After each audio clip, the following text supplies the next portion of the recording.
Los dogmas de la Iglesia. Traductor, P. Teodoro Calvo. Madrid. Capítulo 1. Creemos en un solo Dios. Creemos en un solo Dios, Padre, Hijo y Espíritu Santo. Padre porque tiene un Hijo, Hijo porque tiene un Padre, Espíritu Santo porque procede del Padre y del Hijo. Así pues, el Padre es el principio de la divinidad, y como siempre fue Dios, así también fue siempre Padre. De él nació el Hijo, pero no nació de él el Espíritu Santo, porque éste no es Hijo, y tampoco es ingénito, pero no es Padre, y no es hecho porque no viene de la nada, sino que es Dios procedente de Dios Padre y de Dios Hijo. El Padre es eterno, porque tiene un Hijo del que es Padre desde toda la eternidad. El Hijo es eterno, pues es coeterno con el Padre. El Espíritu Santo es eterno, puesto que es coeterno con el Padre y el Hijo. La Trinidad no se confunde con una sola persona, como afirma Sabelio. Y la divinidad no está separada o dividida en cuanto a naturaleza, como dice blasfemamente Arrio. En cuanto a la persona, uno es el Padre, uno es el Hijo, y uno es el Espíritu Santo. Así, en cuanto a la naturaleza hay un solo Dios, que es Padre, Hijo y Espíritu Santo en la Santa Trinidad. Capítulo 2. La encarnación del Hijo de Dios. No se encarnó el Padre, ni se encarnó el Espíritu Santo. Solamente se encarnó el Hijo, de modo que quien era Hijo de Dios en su divinidad se hizo también Hijo del hombre en el hombre, y el nombre de Hijo no pasó a otro que no fuera Hijo de Dios por naturaleza. Así el Hijo de Dios se hizo Hijo del hombre, por haber nacido de Dios como Hijo del mismo según la verdad de la naturaleza, y hombre como Hijo del mismo, también según la naturaleza. De que, verdaderamente engendrado, recibió el nombre de Hijo, no por adopción, ni por apelación, sino por un doble nacimiento, fue al mismo tiempo verdadero Dios y verdadero hombre, y un solo Hijo. Así pues, no hay dos Cristos, ni dos hijos, sino un solo Hijo, Dios y hombre, al que por eso mismo llamamos Hijo único, que permanece en dos sustancias, tal como se lo concede la verdad de la naturaleza, sin confusión y sin mezcla de las dos naturalezas, como pretenden los timoteanos, sino en unión de sociedad. Por tanto, Dios se unió al hombre y éste pasó a Dios, no mediante un cambio de su naturaleza, como afirman los apolinaristas, sino por la gracia de Dios. De manera que Dios no se cambió en la sustancia humana cuando asumió al hombre, ni el hombre asumió la sustancia divina al ser glorificado por la unión a Dios. Puesto que sufrir el cambio, o la versatilidad de la naturaleza, implica una disminución o una abolición de la sustancia. El Hijo del hombre nació de éste, no por la operación del hombre, o sea, por la unión de los sexos humanos, como pretende Ebión, sino que tomó su cuerpo del cuerpo de la Virgen, no trayéndolo del cielo, como afirman Marción, Orígenes y Eutiques. Y no es un fantasma, o algo desprovisto de cuerpo, como afirma Valentín, ni tampoco es un cuerpo putativo o imaginario, o en la apariencia, sino que es un cuerpo verdadero. No es solamente carne de la carne, como enseña Marciano, sino verdadero Dios de la divinidad, y verdadero hombre de la carne, de modo que constituye un solo Hijo. En la divinidad es el Verbo del Padre y es Dios. En el hombre es cuerpo y alma. Su alma no carece de sentidos y de razón, como pretende Apolinar, y su cuerpo no carece de alma, como afirma Eunomio, sino que su alma está dotada de su razón, y el cuerpo de sus sentidos, mediante los cuales, durante la pasión y antes de la pasión de su carne, sufrió verdaderos dolores en la carne. Capítulo 3. Dios y hombre nacido de la Virgen no nació de la Virgen en el sentido en que, naciendo como hombre, comenzara al mismo tiempo a ser Dios, como si no hubiera sido Dios antes de nacer de la Virgen, según la opinión de Artemón, Berilo y Marcelo, sino que es Dios eterno y es hombre nacido de una Virgen. Capítulo 4. Perfección con la Trinidad. No debemos creer que haya en la Trinidad algo creado o ministerial, serviens, como decía Dionisia, en quien se inspiró Arria. Nada hay en ella desigual, como quiere Eunomio. Nada igual que la gracia, como pretende Aecio. Tampoco hay algo que sea anterior, posterior o inferior, como dice Arria. Nada hay extraño o subordinado a otro, como afirmaba Macedonio. Nada que venga de alguna invasión o intrusión, según la doctrina de Manes. Y nada de corporal, en el sentido defendido por Melitón y Tertuliano. Nada hay en la Trinidad desfigurado a la manera corporal, según la doctrina de los antropomorfistas y de Badiano. Nada de invisible para ella misma, como piensa Orígenes, y nada de visible para las criaturas, como opina Fortunato. En la Trinidad nada hay que difiera según las costumbres o la voluntad, como enseñó Marción, y no hay nada que haya pasado de la esencia de la misma Trinidad a las criaturas, como afirman Platón y Tertuliano. Nada hay de singular en cuanto a las funciones y nada hay comunicable a otros, en el sentido de Orígenes. Tampoco hay algo confuso, como pretendía Sabelio. Todo es perfecto en la Trinidad, porque en ella todo viene de uno y todo es uno y ese uno no es, sin embargo, solitario, como enseñaban Praxeas y Silvano en su condenable doctrina pentapolitana. Capítulo 5. El Hijo coesencial al Padre. Así pues, el Hijo es, eta minúscula omicron minúscula mi minúscula omicron minúscula ipsilon minúscula sigma minúscula iota minúscula omicron minúscula sigma minúscula, es decir, coesencial con el Padre en la divinidad, y el Espíritu Santo es, eta minúscula omicron minúscula mi minúscula omicron minúscula ipsilon minúscula sigma minúscula iota minúscula omicron minúscula sigma minúscula, con el Padre y con el Hijo. Y un solo Hijo es, eta minúscula omicron minúscula mi minúscula omicron minúscula ipsilon minúscula sigma minúscula iota minúscula omicron minúscula sigma minúscula, con Dios y el hombre, permaneciendo Dios en el hombre asumido en la gloria del Padre, e inspirando a los ángeles el deseo de verlo. Es adorado como el Padre y el Espíritu Santo por los ángeles y por las criaturas, y no es un nombre añadido Dios o Cristo con Dios, según la doctrina blasfema de Nestorio, sino que es el hombre en Dios y Dios en el hombre. Capítulo 6. Resurrección universal. Habrá una resurrección de todos los muertos, y esta será simultánea y de una sola vez. No habrá una resurrección primera para los justos, y una segunda para los pecadores, como lo han inventado los soñadores, sino que habrá una sola para todos los hombres. Resucitar se dice de lo que murió. Y así nuestra carne resucitará verdaderamente, como verdaderamente murió. No habrá cambio de cuerpo, según la doctrina de Orígenes, o sea un nuevo cuerpo en lugar de nuestra carne, sino que resucitará el mismo corruptible que muere, tanto el de los justos como el de los injustos, resucitará incorruptible, ya sea para sufrir el castigo del pecado, ya sea para permanecer eternamente en la gloria, como premio por los méritos. Capítulo 7. Resurrección de todos los hombres. Habrá una resurrección de todos los hombres. Si todos deben resucitar, luego todos deben morir, y la muerte derivada de Adán extenderá su imperio sobre todos los hijos de Adán, y no habrá privilegio o excepción para el Señor, del que se dijo especialmente, no permitirás que tu santo conozca la corrupción 1. Porque su cuerpo no conoció la corrupción. Este argumento lo hemos recibido de un gran número de padres.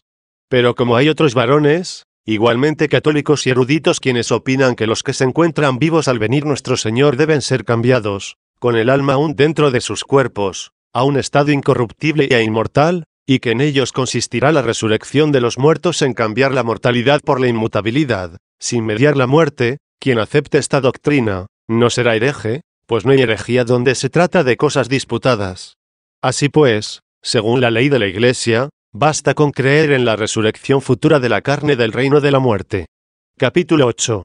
El juicio universal. Cuando decimos en el símbolo, que al venir el Señor serán juzgados los vivos y los muertos, eso no se debe entender solamente de los justos y de los pecadores, como opina Diodoro, sino también, según creemos, de todos los hombres todavía vivos, la carne, a la venida del Señor.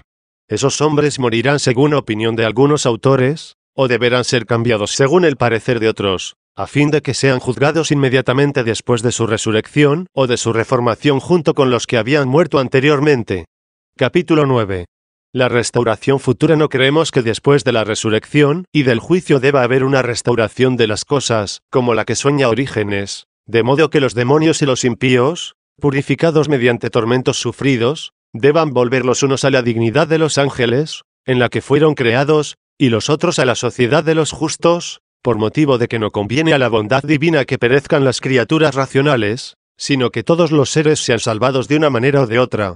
Pero nosotros creemos en el juez y en el justo remunerador de todos, quien dijo expresamente, irán los impíos al suplicio eterno, y los justos a la vida eterna 2, a fin de que reciban el fruto de sus obras. Capítulo 10. La creación. En el principio Dios creó de la nada el cielo, y la tierra y las aguas. Y cuando todavía las tinieblas ocultaban la misma agua, y la tierra escondía el agua, fueron creados los ángeles y todas las virtudes celestiales, para que la bondad de Dios no permaneciera inactiva, sino que Dios pudiera mostrar su bondad en los grandes períodos anteriores. Y fue después de todo esto cuando el mundo visible fue hecho y fue embellecido con lo anteriormente creado. Capítulo 11. Dios incorpóreo e invisible. No hay que creer que existe algo incorpóreo o invisible, conceptuando solamente a Dios, es decir, el Padre, el Hijo y el Espíritu Santo. y Dios es considerado como incorpóreo porque está en todas partes, lo llena todo y todo lo aprieta, y resuelve, invisible para todas las criaturas por lo mismo que es incorpóreo. Capítulo 12. Todas las criaturas son corpóreas, todas las criaturas son corpóreas. Los ángeles y todas las virtudes celestiales son corpóreas, aunque no subsistan en la carne. Creemos que las naturalezas intelectuales son corpóreas porque están conmensuradas por el lugar. Tal es el alma humana, que está encerrada en la carne. Y tales son los demonios que por su sustancia son naturalezas angélicas. Capítulo 13. La inmortalidad. Creemos que las naturalezas intelectuales son inmortales, porque carecen de carne, y porque no tienen nada por lo que mueran, de modo que después de la muerte necesiten de resurrección. Capítulo 14. Creación de las naturalezas intelectuales. Las almas humanas no fueron creadas desde el principio entre las demás naturalezas intelectuales, ni al mismo tiempo, como fingió Orígenes. Tampoco son producidas por la unión de dos sexos, al mismo tiempo que el cuerpo, como afirman los luciferianos, Cirilo, y algunos latinos presuntuosos, como si las almas siguieran en eso las leyes de la naturaleza. Nosotros creemos que solo el Creador de todas las cosas conoce la creación del alma, y que solamente el cuerpo es producido por la unión de sexos. Según el juicio de Dios, el germen humano se coagula en el seno de la madre, con estructura y forma, y una vez formado bien el cuerpo, el alma es creada e infundida para que viva en el útero el hombre, que consta de cuerpo y de alma, y salga vivo del mismo, lleno de la sustancia humana. Capítulo 15. El alma humana. No decimos que haya dos almas residentes en un solo hombre, como escriben Jacobo y otros autores de Siria. Un animal que asume al cuerpo y está mezclada con la sangre, y otra espiritual que procura la razón al hombre. Sino que decimos que en el hombre hay una sola y misma alma, la cual da la vida al cuerpo mediante su presencia, y se procura a sí misma la razón. Además, tiene en sí el libre albedrío, de modo que pueda elegir lo que quiera con el pensamiento de su sustancia. Capítulo 16. El alma del hombre. Creemos que solamente el hombre tiene un alma sustantiva, o existente, que vive separada del cuerpo, y que conserva vivos sus sentidos y sus pensamientos. No muere con el cuerpo, como afirma Arato, y no perdura solamente un corto período, como dice Zenón, porque vive sustancialmente. Capítulo 17. Las almas de los animales. En cambio, las almas de los animales no son sustantivas o existentes, nacen con la carne y de la vivacidad de ésta, y terminan con la muerte de la carne. Y así no son guiadas por la razón, como decían Platón y Alejandro, sino que están determinadas en todas las cosas por el impulso de la naturaleza. Capítulo 18. El alma inmortal. El alma humana no muere con la carne, pues no es engendrada con ella, como antes dijimos, sino que, formado el cuerpo en el vientre materno, es creada e infundida según el juicio de Dios, de manera que el hombre viva dentro del útero, y después salga a la luz o al mundo con el nacimiento. Capítulo 19. El compuesto de alma y cuerpo. El hombre está compuesto solamente de dos sustancias, del alma y de la carne, o cuerpo, del alma con su razón y de la carne con sus sentidos. Sin embargo, la carne no puede poner en movimiento esos sentidos sin el alma.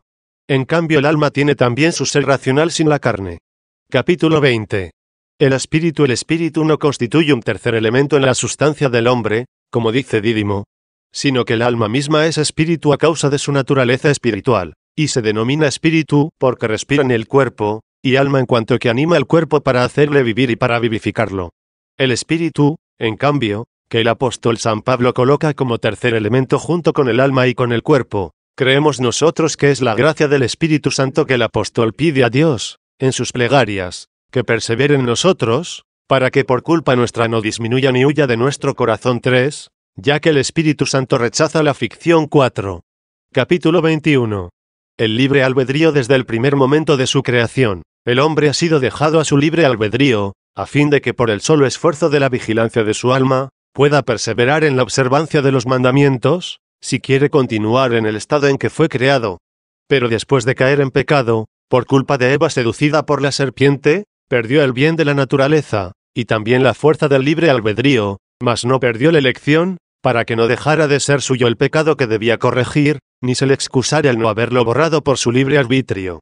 Le queda pues la libertad del albedrío, para buscar su salvación, o sea, le queda una voluntad racional, pero es Dios quien primeramente la excita y la invita a la salvación, de modo que ella misma hace su elección, ya sea que siga el impulso de Dios, ya sea que obre con ocasión de la salvación, es decir, por inspiración divina. Mas para obtener lo que ella elige, ya sea lo que ella busca, ya sea lo que hace ocasionalmente, confesamos que siempre se trata de un don de Dios. Así pues, es en la misericordia de Dios donde se encuentra el impulso de nuestra salvación. ¿Somos nosotros los que respondemos a la inspiración salutífera divina? Pero obtenemos por don de Dios lo que deseamos, cediendo a su admonición. Por tanto, si no fracasamos en la empresa de nuestra salvación, eso se debe al mismo tiempo a nuestra solicitud y a la ayuda del cielo, pero si fracasamos, eso depende de nuestro poder y de nuestro abandono o flojera. Capítulo 22. Un solo bautismo. Hay un solo bautismo, pero dentro de la Iglesia, donde hay una sola fe, y donde se administra el bautismo en el nombre del Padre, del Hijo y del Espíritu Santo.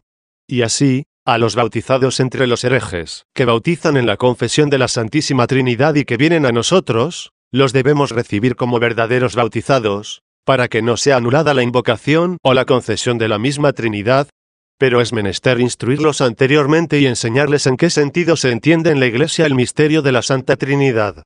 Si consienten en creerlo y aceptan confesar la fe, purificados ya por la integridad de la fe, sean confirmados con la imposición de las manos.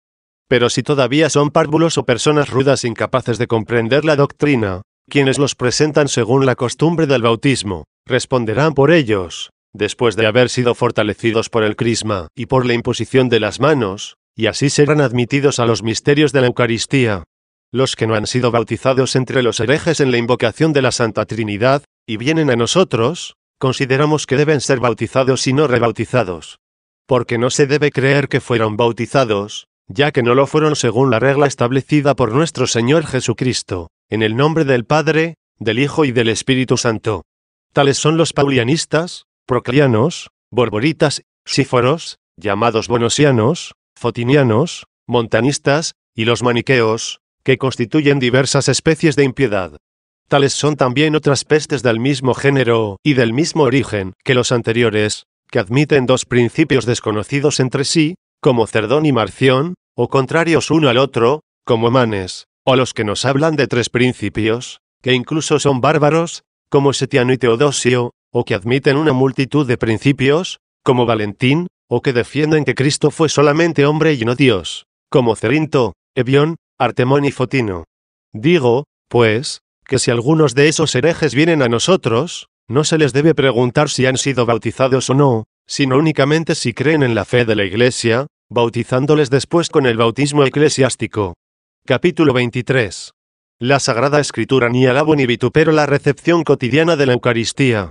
Pero aconsejo comulgar todos los domingos, e incluso exhorto a hacerlo, con tal de que no haya en el alma algún afecto hacia el pecado. Pues si uno tiene voluntad de pecar, con la recepción de la Eucaristía se agrava más que se purifica. Así, aun cuando alguno sea mordido por el pecado, si no tiene ya voluntad de pecar, que antes de comulgar se arrepienta con lágrimas y plegarias, y lleno de confianza en la misericordia del Señor, que perdona ordinariamente los pecados a los que hacen una piadosa confesión, podrá acercarse a la comunión sin temor, e incluso confiado. Al hablar así, me refiero a quien no tiene el alma cargada de pecados mortales y capitales, porque quien quizá esté oprimido por crímenes mortales cometidos después del bautismo, debe comenzar a satisfacer a Dios con una penitencia pública, y no debe acercarse a la comunión sino después de haber sido reconciliado por la sentencia del sacerdote, si no quiere recibir la Eucaristía para su juicio y condenación. Pero si, después de haber cambiado antes su manera de vivir en el mundo, manifiesta tener celo por la religión y por la corrección de su vida, y la misericordia de Dios le mueve a un profundo e incluso a un perpetuo sentimiento de dolor hasta llegar a hacer actos contrarios a aquellos de que se arrepiente, entonces podrá acercarse a la Eucaristía todos los domingos hasta la muerte con oración y con humildad. Capítulo 24. La penitencia. La verdadera penitencia consiste en no hacer aquello de lo que uno debe arrepentirse, y en llorar los pecados cometidos. La satisfacción penitencial consiste en eliminar las causas de los pecados, y en no admitir las sugestiones pecaminosas. Capítulo 25. La esperanza en las promesas divinas. Nada debemos esperar que sea terrenal o transitorio, como lo esperan los melecianos. Ni tampoco debemos esperar la unión conyugal, según los delirios de Cerinto y de Marción. Ni nada referente a la bebida ni a los alimentos, como lo esperaban Ireneo, Tertuliano y Lactancia, según dice Papías. Asimismo, no debemos aguardar un reino de Cristo durante 1000 años sobre la tierra después de la resurrección, en compañía de los santos, que reinarían con Cristo en medio de las delicias, como enseña Nepote, con una primera resurrección para los justos, a la que seguiría una segunda para los pecadores, mientras que en el periodo entre una y otra resurrección, las gentes desconocedoras de Dios serían conservadas en su carne en los rincones de la tierra, a fin de ser movidas por el diablo a guerrear contra los justos en su reino, una vez pasados los 1000 años de dicho reino terrestre, pero que serían impedidas en sus propósitos por una lluvia de fuego lanzada sobre ellas por el mismo Señor, que combatiría por los justos, de modo que muriendo así resucitarían en una carne incorruptible, para sufrir suplicios eternos, junto con los demás hombres muertos anteriormente en su impiedad. Capítulo 26. Incitación a la salvación. Creemos que nadie llega a la salvación, si Dios no le invita a ella y que ningún invitado por Dios puede conseguirla sin el auxilio divino. También creemos que nadie merece ese auxilio sin la plegaria. Y también que ninguno se pierde por la voluntad de Dios, sino por permisión divina y por su libre elección, porque no es conveniente que la libertad de obrar concedida una vez al hombre sea reducida a una necesidad servil. Capítulo 27. El mal o la maldad no fueron creados por Dios, sino que fueron inventados por el diablo, el cual fue también creado bueno por Dios. Pero como criatura racional fue dejado a su libre albedrío, y habiendo recibido la facultad de pensar, la ciencia del bien la dirigió hacia el mal y pensando en muchas cosas inventó el mal. Y lo que él había perdido en sí mismo lo envidiaba en otros seres, y no queriendo perecer él solo, persuadió del mal a otros, de manera que, después de haber sido inventor de su propia malicia, se convirtió en el autor de la malicia de los demás. Y desde él se difundió el mal o la maldad a las demás criaturas racionales. Capítulo 28. La inmutabilidad divina. Así pues, reconocemos que nada hay inmutable por naturaleza, exceptuando solamente a Dios, Padre, Hijo y Espíritu Santo, el cual no puede cambiar o pasar del bien al mal, porque posee por naturaleza el bien, y no puede ser otra cosa que el bien. Capítulo 29. Los ángeles, que perseveraron en la felicidad en la que fueron creados, no poseen el bien por naturaleza, de modo que no puedan cambiar con otros seres, pero como conservaron la buena voluntad de su libre albedrío, conservaron asimismo el bien de su estado o condición, así como la fe en su Señor. Por lo cual los ángeles son justamente llamados santos por el Señor, puesto que conservaron su santidad y no se apartaron del bien, a ejemplo de sus compañeros, los demonios. Capítulo 30. El matrimonio y su uso. El uso del matrimonio es bueno, pero ha de hacerse con el fin de tener hijos y para apaciguar la concupiscencia. Capítulo 31. La continencia es todavía mejor. Pero no basta para la felicidad si solamente es observada por amor de la pureza. Se requiere además que sea elegida por el deseo de dedicarse al servicio del Señor, pues de lo contrario parecerá más un divorcio del matrimonio que una verdadera castidad. Capítulo 32. La virginidad es superior a los dos bienes anteriores, porque triunfa sobre la naturaleza y sobre la lucha, vence la naturaleza con la pureza del cuerpo, y vence la lucha con la paz que acompaña a la virginidad. Capítulo 33. Los alimentos y la templanza. Es conveniente tomar como alimento y con acción de gracias todo lo que Dios nos ha mandado tomar. No es malo abstenerse de algunos alimentos, no porque sería ilícito el tomarlos, sino porque no son necesarios. Y es propio de los cristianos el hacer solamente un uso moderado de los alimentos, según las necesidades y según los tiempos. Capítulo 34. Errores encratita y maniqueo. No es propio de los cristianos, sino de los encratitas y los maniqueos, afirmar que el matrimonio es malo o compararlo con la fornicación o con la prostitución, así como creer que existen alimentos malos o que son causa del mal para quienes los toman. Capítulo 35.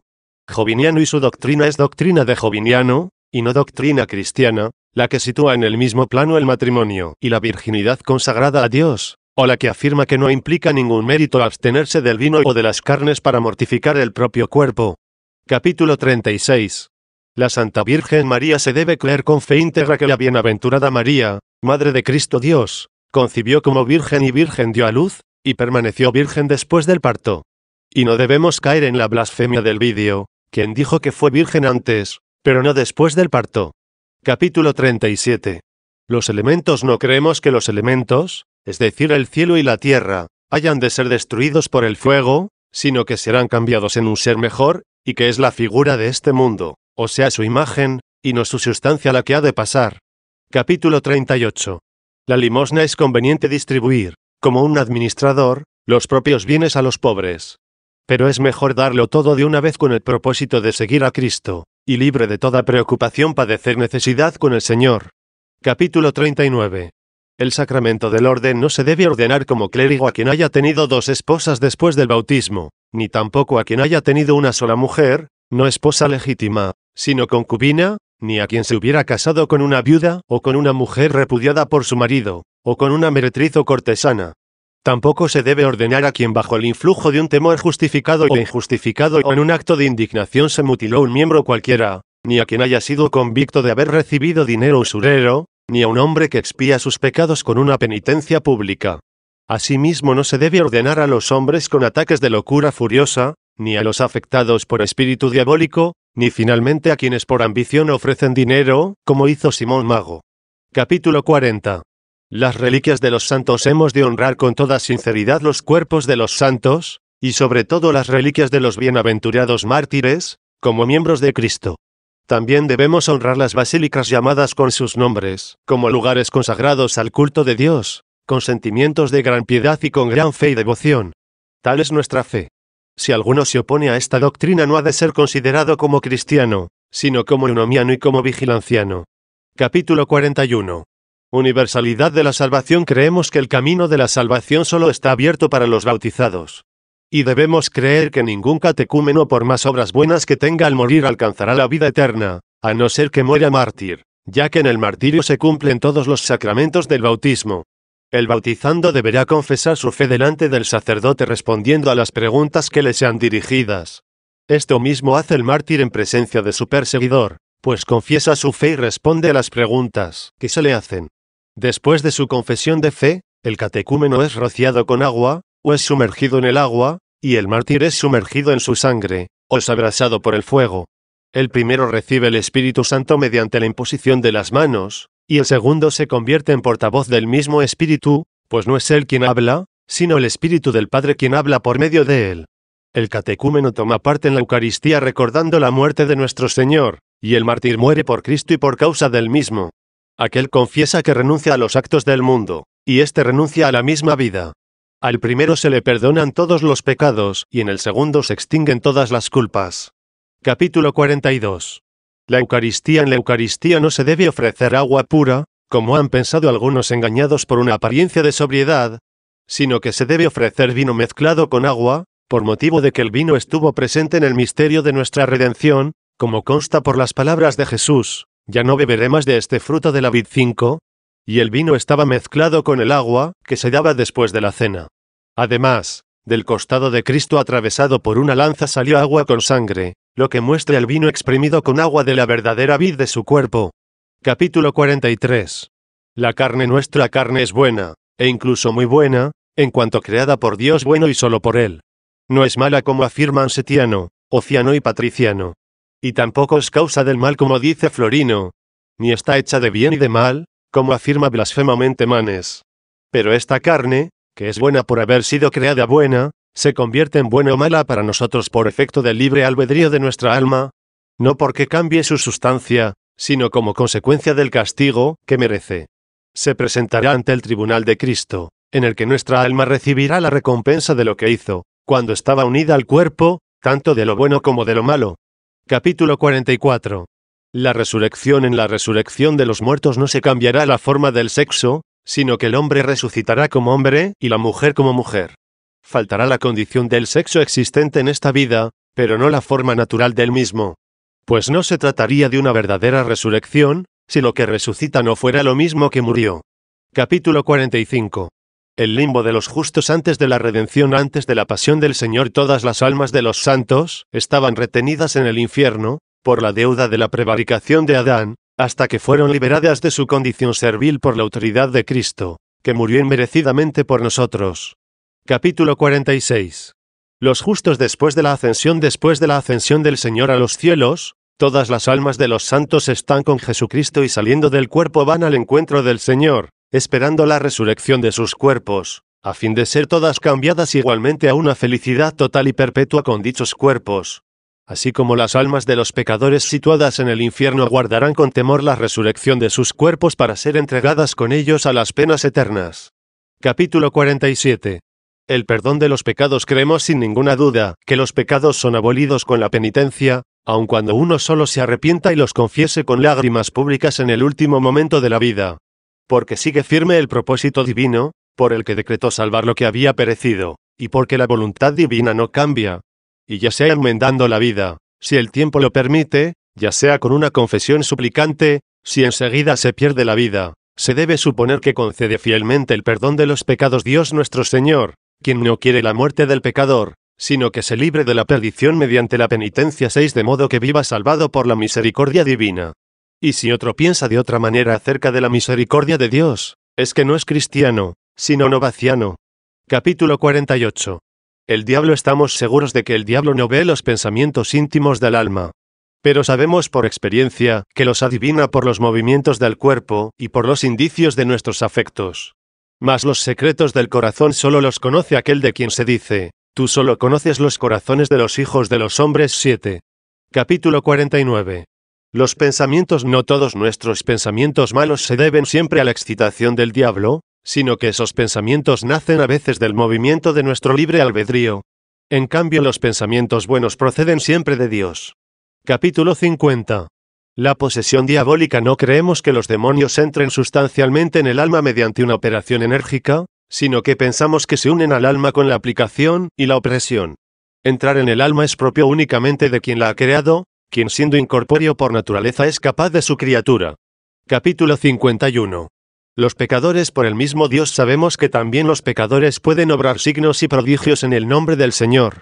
Pero cuando hacen bien a otros atreviéndose a usar ese medio, se hacen mal a sí mismos por la ambición de la gloria humana, puesto que se gloriarían de un don falso, o sea, de un don que no es debido a sus méritos.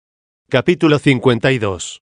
Los milagros. Los signos y los milagros pueden hacer famoso a un cristiano, pero no lo pueden hacer santo, si obra con actos desarreglados y ásperos u orgullosos. Mas si sus actos son morigerados y pacíficos, creemos con razón que, aunque no obre prodigios, llegará a ser un hombre de Dios santo y perfecto. Capítulo 53. La santidad. Ningún hombre santo y justo carece de pecado. Mas no por eso deja de ser justo y santo, con tal de que tenga amor a la santidad. Porque no adquirimos la santidad por las fuerzas de la naturaleza, sino con la ayuda del buen propósito mediante la gracia de Dios. Por eso con verdad todos los santos se llaman a sí mismos pecadores, porque realmente tienen motivos para llorar, sino por los remordimientos de su conciencia, sí al menos por la mutabilidad de su naturaleza prevaricadora. Capítulo 54. La Pascua, es decir, la solemnidad de la resurrección del Señor, no se puede celebrar antes del equinoccio de primavera y cumplido el 14º día de la luna nueva o nacida en el mes del equinoccio. Capítulo 55. La imagen y semejanza. A causa de los nuevos legisladores, que afirman que el alma fue creada a imagen de Dios, para que como Dios es justamente considerado incorpóreo, así también el alma sea juzgada incorporal. Reconocemos de buen grado que la imagen consiste en la eternidad, y la semejanza en las costumbres.